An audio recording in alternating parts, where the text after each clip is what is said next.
Olá, sou Homero Casablanca, narrador oficial do Exílio do Medo, um canal com conteúdo voltados a relatos sobrenaturais e de assombrações e mistérios sem explicação. Se gostar, se inscreva no nosso canal, curta, comente, compartilhe e ative as notificações para receber novos conteúdos. Vamos para a história de hoje. A alma penada da prostituta. Um conto escrito por Agmael Lima. Dizem que há muitos anos, no final dos anos 70, tempo em que Nova Pichuna era uma pequena vila, e ainda trilhava os seus primeiros passos, havia entre seus moradores uma mulher chamada Lilith. Não se sabe ao certo se esse era o seu verdadeiro nome, sabe-se apenas que ela era muito admirada por sua beleza. Tinha um corpo curvilíneo e voluptuoso, os olhos castanhos e hipnoticamente cintilantes, e os seus cabelos longos e anelados, eram negros como uma noite sem lua.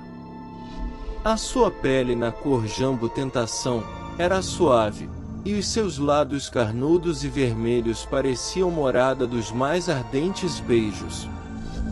Lilith morava sozinha, e além de não possuir filhos, também não tinha nenhum parente no vilarejo.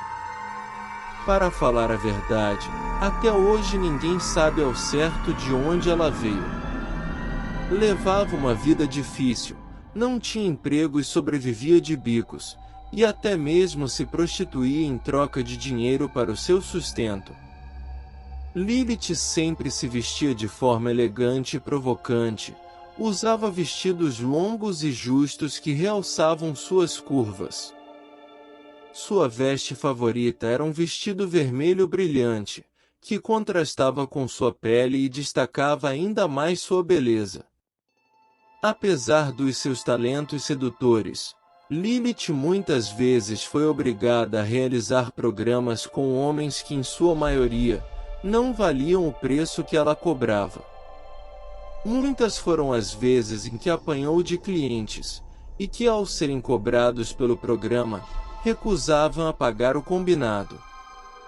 Dizem que em um final de semana de uma enluarada noite de agosto, no longínquo ano de 1979, um dos seus clientes a convidou para ir com ele em sua moto passear sob a luz da lua. Como ele era um freguês de longa data, Lilith montou na garupa da motocicleta, e saíram os dois pela vicinal do Encantado. Depois de viajarem uns 3 quilômetros vicinal adentro, o homem resolveu parar em frente a um pequeno casebre abandonado, para que lá eles pudessem degustar do prazer que aquele ambiente lhe proporcionaria. A casinha ficava dentro de uma floresta, e apesar de abandonada, era muito aconchegante. Assim que desceram da moto, os dois improvisaram em cima de 2 tábuas que ali estavam, um prazeroso momento de amor. Assim que terminaram, Lilith pediu ao seu cliente que a levasse de volta para Nova Pichuna, pois estava sentindo uma leve dor de cabeça. Além do mais, ela não se sentia à vontade ali naquele meio de mato. Ele, porém, se recusou a atendê-la e começou a tratá-la de forma agressiva, dizendo que por ele ser cliente, só iria deixá-la em casa na hora que ele bem quisesse. Ela então pediu que ao menos pagasse o seu dinheiro, pois já que ele não a queria levar de volta para sua casa, ela voltaria sozinha a pés por aquela estrada. O homem irritadamente recusou a pagar, e começou a agredi-la covardemente. Lilith tentou se soltar do seu cliente, mas ele, enfurecido de raiva, e tomado de uma colérica estupidez, a sufocou até a morte. Depois da ocorrida tragicidade, o homem, tentando encobrir o seu crime, colocou o corpo de Lilith em uma grota na mata. Depois jogou terra, folhas e tronco de árvores sobre o cadáver, e lá deixou a pobre e infeliz mulher sepultada impiedosamente naquela floresta. Nos dias seguintes, ninguém desconfiou do ocorrido, mas notaram que Lilith havia desaparecido sem deixar rastros. A polícia regional foi então chamada, e em seguida foi realizada uma investigação onde acabou descobrindo tudo. O homem foi preso, e na cadeia acabou confessando seu crime, e foi condenado e levado para Marabá para cumprir a sua pena em regime fechado por muitos anos. Depois da confissão do assassino, os moradores da vila desenterraram do meio da mata os restos mortais da infeliz mulher, e deu a ela um enterro digno no cemitério local. Mas desde então, há rumores de que o espírito de Lilith assombra a estrada do encantado em busca de vingança. Dizem que ela aparece como uma mulher linda e sedutora, vagando estrada afora em noites de lua cheia. Aparece sempre maquiada de forma sutil, os lábios adornados por um batom vinho escurecido, as unhas esmaltadas em forte rubro-sangue. Seus cabelos longos e negros impecavelmente arrumados, e um decotado vestido vermelho brilhante realçando seu corpo, deixando quase à mostra os seus seios tentadores. Dizem que dessa forma, ela se aproxima dos homens que vagueiam por aquela estrada sozinhos à noite tentando seduzi-los, mas quando eles desconfiados rejeitam as suas investidas, ela se transforma em uma criatura cadavérica. A sua pele se torna esverdeada e fria como a morte. Os seus cabelos, antes escuros e sedosos, se transformam em mechas desgrenhadas e sujas, parecendo teias de aranha. Enquanto ela persegue, costuma destilar a sua pombagírica risada sinistra, que é capaz de fazer o sangue do mais corajoso dos homens gelar nas suas veias. É uma criatura cadavérica, com olhos vazios e dentes pontiagudos, pronta para se vingar da boemia dos homens. Aqueles que foram perseguidos pela alma penada de Lilith, disseram que a sensação foi a pior e mais assustadora que já tiveram. Eles acabaram por sorte fugindo dela, como se tivessem apenas duas opções, ou fugir aterrorizados, ou morrer nas mãos daquela criatura macabra. Alguns contam que mesmo após conseguirem escapar correndo, ainda podiam sentir o hálito gelado da alma da prostituta em suas nucas, como se ela ainda os estivessem perseguindo. Aqueles que tiveram a infelicidade de se deparar com ela, dizem que ficaram para sempre, marcados por aquela experiência aterrorizante, e nunca mais ousaram passar por aquela estrada sozinhos à noite, e juram que até hoje, a alma penada da prostituta morta ainda ronda aquele lugar, vagando sempre em busca de vingança, assombrando os incautos que aventuram sozinhos por aquela estrada, deixando um rastro de medo e terror aos que com ela se deparam. O fantasma na pescaria. Um conto escrito por Agmael Lima. As águas do rio Praia Alta banha de leste a oeste o município de Nova Ipixuna. Hoje em dia, principalmente nas proximidades da sede municipal, é um rio completamente poluído devido à ação predatória do ser humano, que destruiu as florestas das suas margens e nascentes, ou pescou de forma incivilizada, destruindo assim um ecossistema outrora rico em peixes e outros recursos naturais. Ainda nos anos 70 e 80, o Praia Alta foi um rio muito usado como local de banho e pescaria. Ali os não ipixunenses realizavam atividades de lazer com as suas famílias, as mulheres lavavam roupas, e a população de um modo geral, se divertia mergulhando e pescando nas suas águas. O rio era estreito, mas tinha águas claras e rasas, com pedras e troncos de árvores onde criavam pequenas corredeiras. Era um lugar calmo e tranquilo, onde o som da água corrente se misturava com os cantos dos pássaros, e o vento soprava balançando as folhas das árvores. Naquele tempo, durante o verão, principalmente no horário de início da noite, era comum algumas pessoas praticarem a pesca de traíra, um peixe muito comum nos rios da região.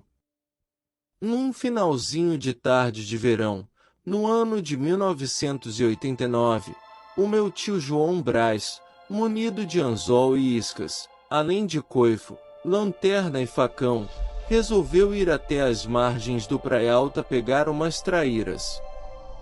Ele rotineiramente sempre pescava à boca da noite. Naquela tarde chegou cedo ao local, num remanso localizado a mais ou menos 150 metros da ponte onde a PA 150 cruzava o rio. Já se principiava o crepúsculo, e o sol com os seus últimos raios ainda enfeitava os céus, enquanto a temperatura diminuía e vagarosamente esfriava aquele ambiente, e o dia finalmente seria entregue para a noite, para que esta lançasse uma atmosfera de tranquilidade sobre tudo ao redor, e enfim assumisse o controle até o próximo amanhecer. Em seguida, meu tio preparou uma pequena fogueira para afugentar as muriçocas, e depois começou a pescar enquanto as sombras se alongavam, criando um contraste dramático entre a luz e a escuridão, enquanto a natureza parecia ficar mais quieta e serena. Porém, mesmo depois de uma meia hora, tio João não conseguia fisgar nenhuma traíra. De repente, ouviu-se alguns passos pisando sobre as folhas secas daquela margem de rio. Era uma mulher de aparentemente uns 30 e poucos anos. Estava vestida de branco, e o meu tio não se lembrava de a ter visto antes. Ela lhe deu um boa noite, e se assentou próximo à fogueira. Daí perguntou a tio João Brás se ele havia pescado alguma coisa. Ele, porém, lhe respondeu que estava surpreso, pois até aquele momento, nada havia sequer beliscado seu anzol, algo incomum para um local tão abundante de peixes. Ela disse que ele não se surpreendesse, pois às vezes aquela situação acontecia.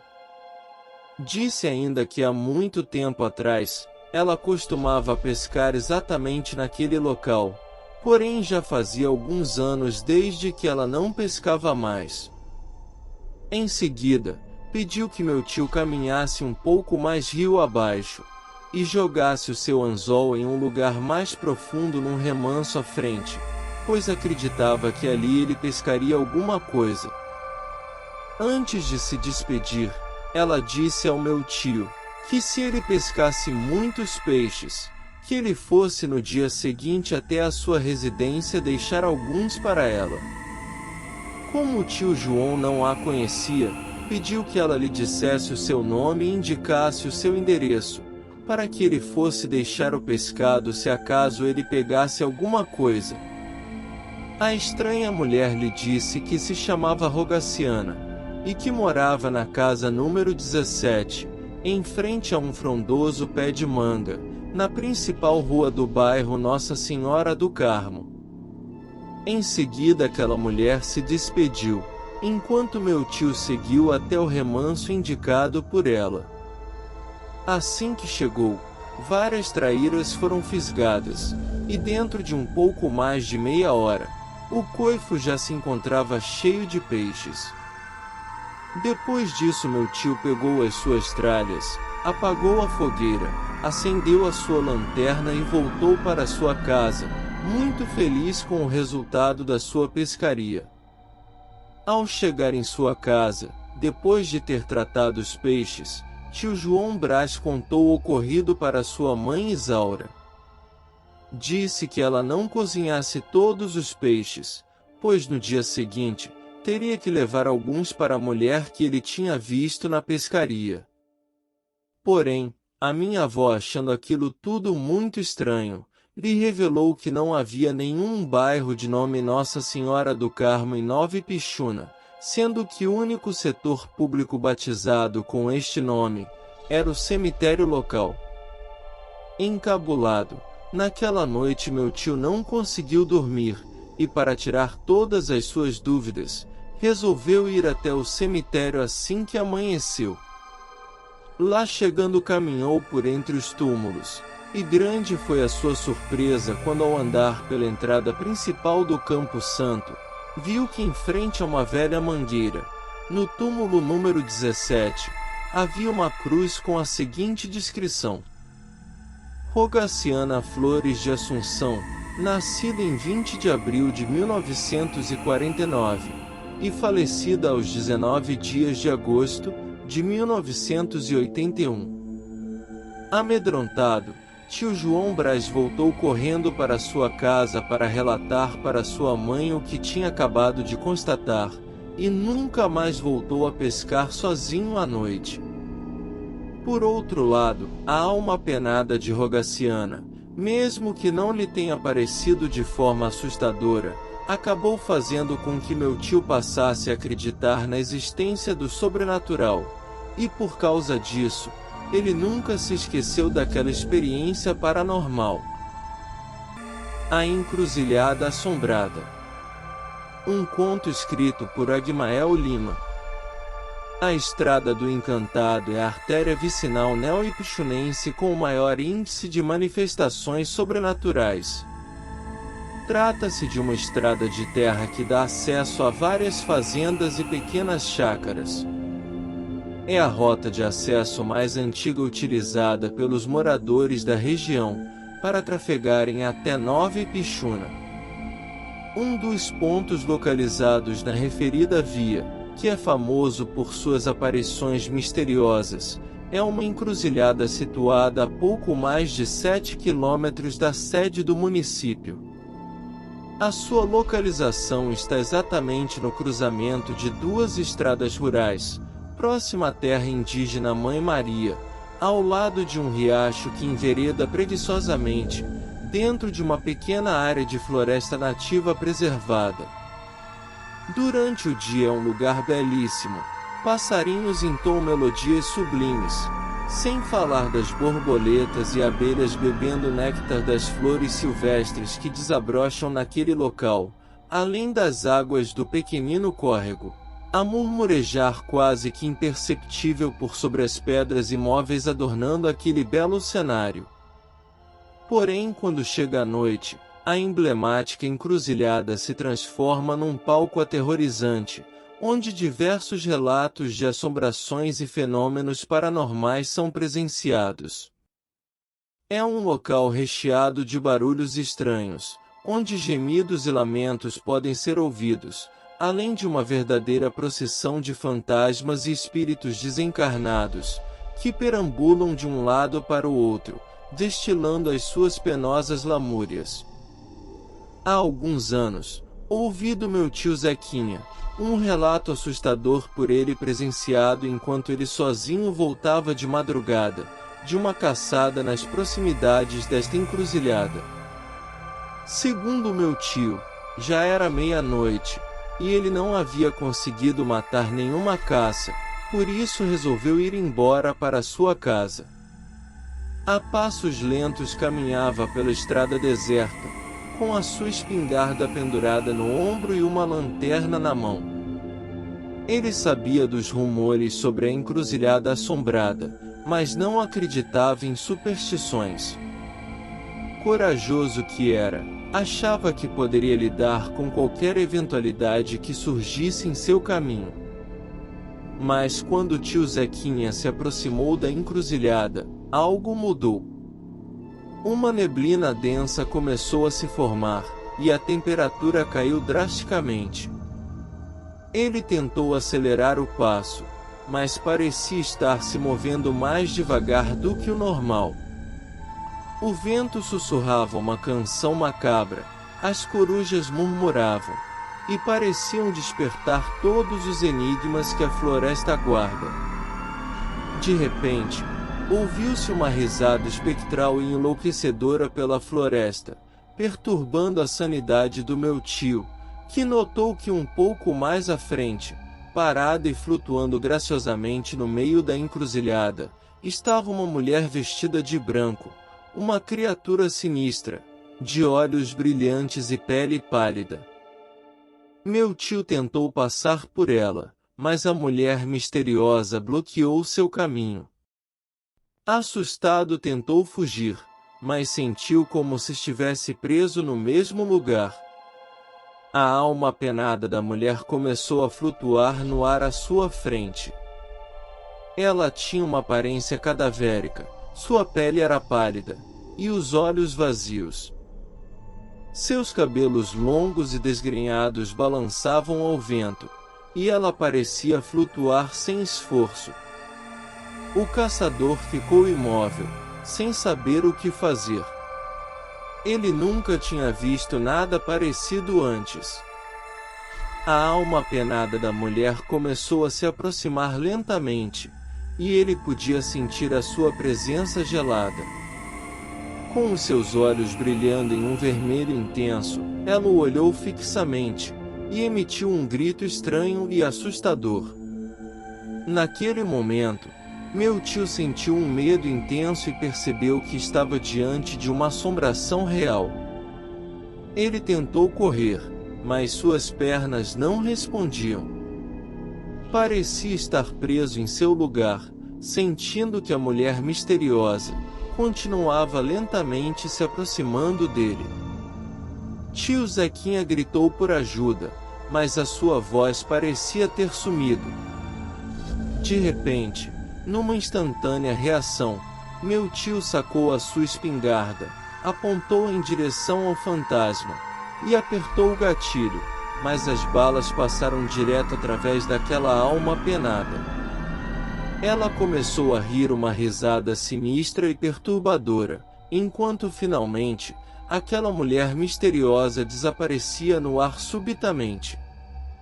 Enfim, tio Zequinha conseguiu se soltar do encanto e fugir da encruzilhada, correndo o mais rápido que pôde.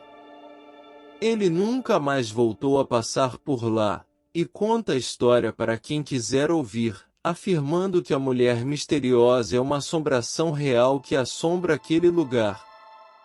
Ele percebeu que subestimou o poder da lenda da encruzilhada assombrada. E aprendeu que, às vezes, as superstições podem ser mais reais do que parecem. O Cavaleiro Misterioso. Um conto escrito por Agmael Lima. Ainda era uma criança quando ouvi pela primeira vez contar que no trecho da PA 150 entre Nova Ipixuna e a Vila Boa Esperança, um percurso de apenas 7 quilômetros, havia uma aparição fantasma, que assombrava as mentes dos viajantes que percorriam aquela estrada deserta durante a noite. Segundo o que dizem, se trata de um cavaleiro misterioso cavalgando pela rodovia nas tardias horas noturnas, trajando roupas negras e carregando consigo uma aura sombria, uma visão arrepiante, que causa calafrios na espinha dos mais corajosos.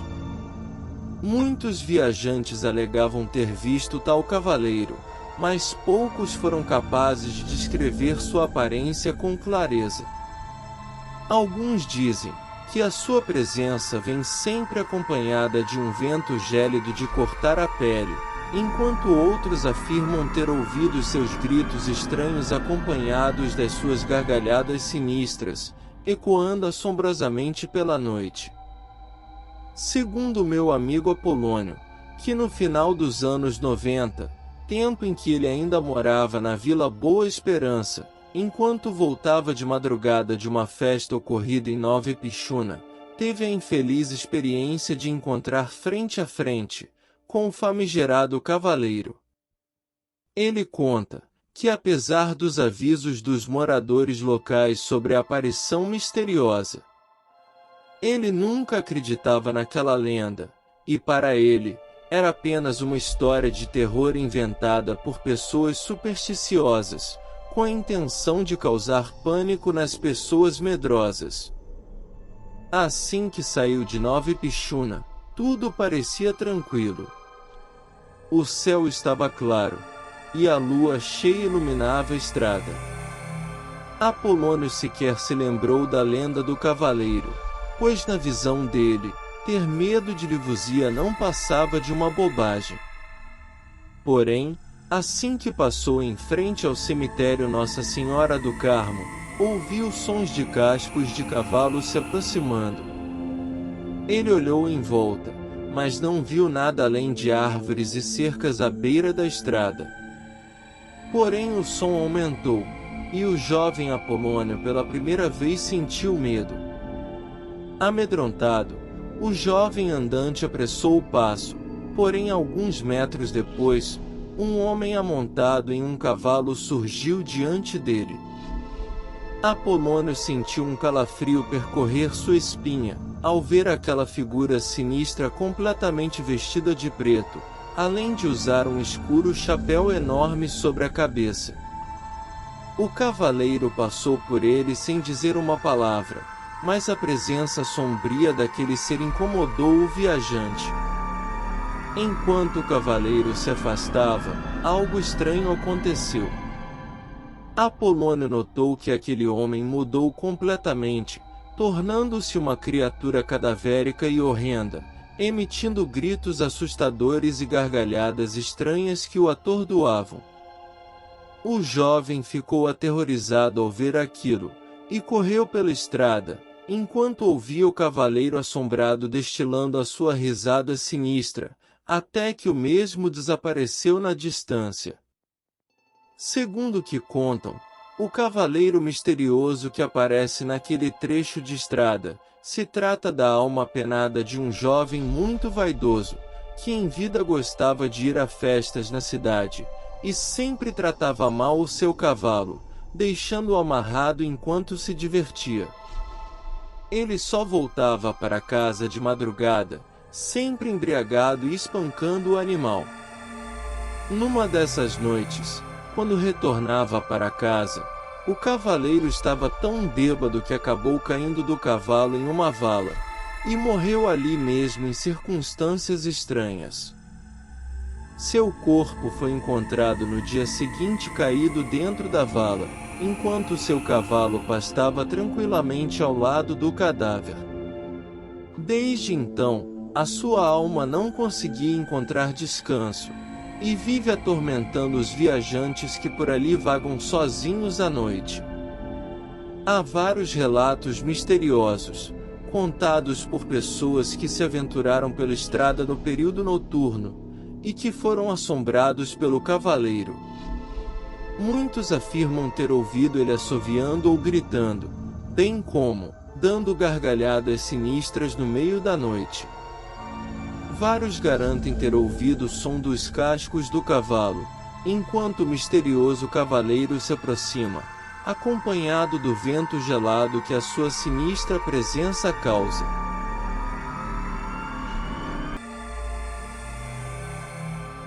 A Sinistra Mulher Cobra.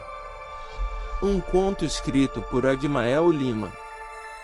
Um dos personagens lendários mais conhecidos do folclore amazônico é Yuná, a temível e sinistra Mulher Cobra.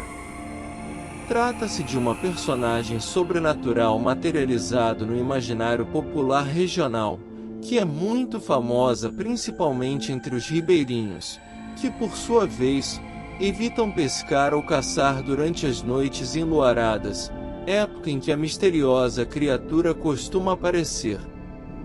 É uma linda e sedutora mulher, dotada de traços indígenas, cabelos longos e negros, além de olhos hipnotizantes. Ela gosta de cantar à beira dos rios e lagoas em claras noites de lua, seduzindo homens que perambulam sozinhos à beira dos rios, ou em florestas da região. Seus principais alvos são os exploradores dos recursos naturais, ou homens abusadores e infiéis, que deixam em casa as suas esposas, e se perdem na noite em busca de aventuras amorosas.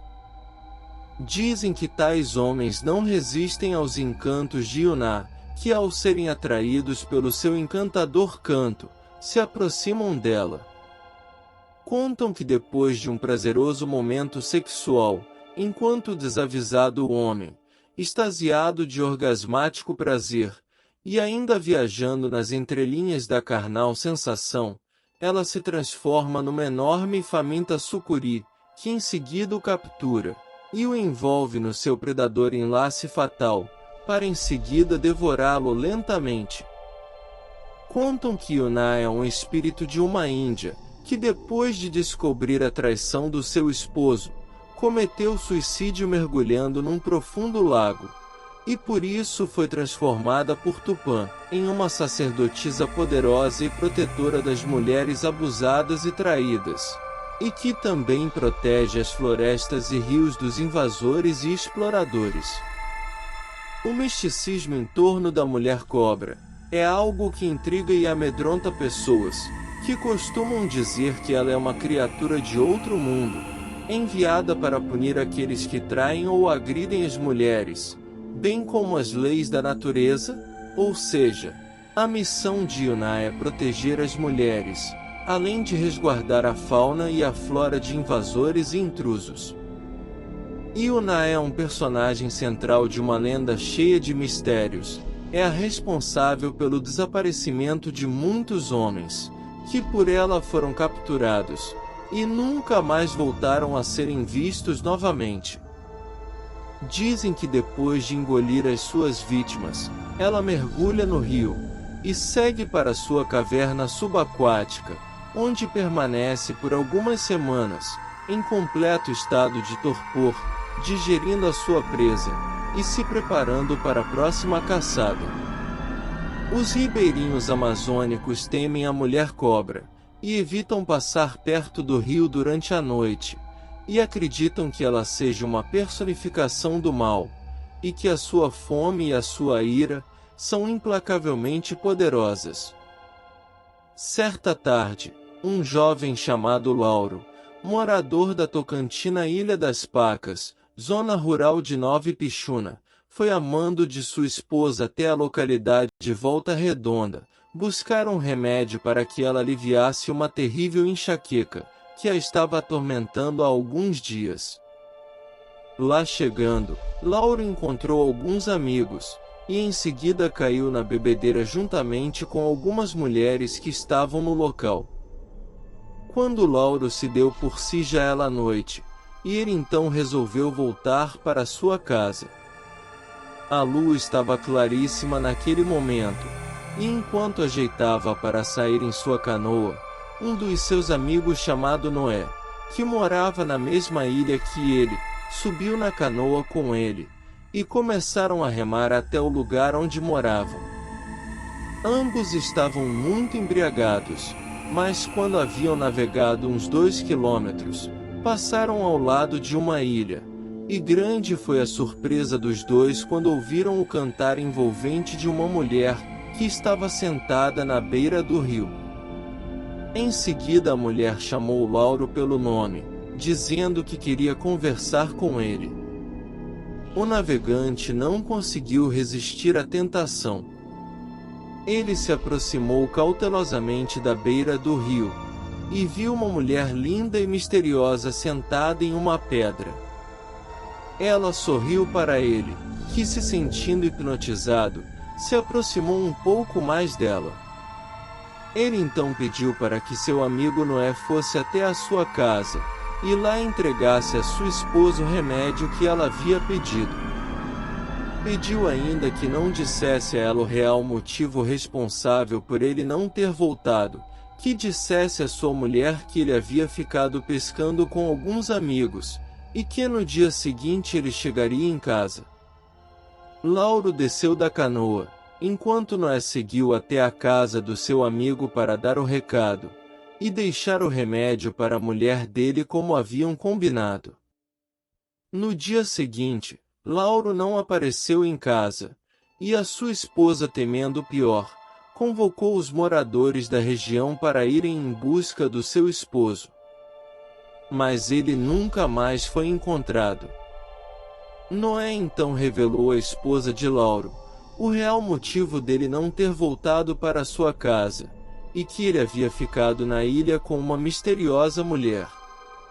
Depois disso, ela chegou à conclusão que o seu marido havia sido engolido por Yuná, e que devido os dois homens estarem em estado de embriaguez, não reconheceram que aquilo era uma armadilha da mulher que se transforma em sucuri.